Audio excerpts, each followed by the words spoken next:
hıdana sahın altta ve de nehirlegin çorancık uhuyanın itileçi tabin. Min bugün yakan siviske şu kaprat tuhunan kesiyem. Gühüm teğa adonu hüccam gitmez labaların hatan turalların karbitim. Bu mastığa kapı diyeceğin ağabıttan eyipıtım ve sivit mahadiyevite.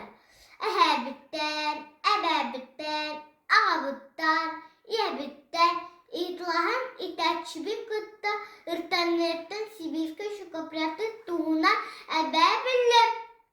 Siviske şu kaprat dört fazanan ularıyan viskü, sımıttan, ven, pukaka, ürümekçi, sımıttarak görüpte, üst ıstıkı boğalar.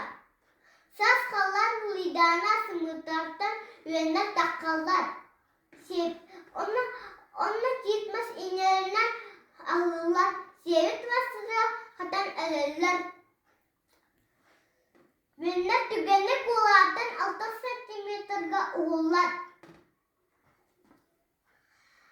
Büyük hırmıtın toyalarlar. Sirget üspesi bir daftar mas inyetin anıga kıstırlar. Sayın beylerin tulasap sıyarlar. Ona kukaka bolarlar.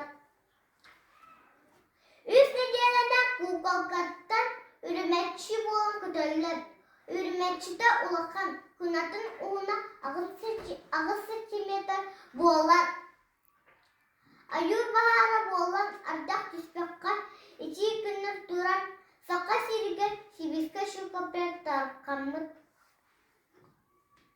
Siviske şu kaprak ayılga ulakan bortuna orar. Nam uluğugar ayuru siviske şu kapraktan samilotuna kadar niher kadar hüccan entertere. Min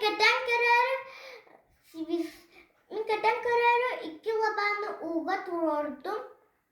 Şu kaprak sibet labada ümmete, şu kaprak sibet labada ünne. Bu çünküler üle bitirmin bilin. Sibiske şu kaprak ayılga ulakan bortulağın. Bokotot ihibahı baların.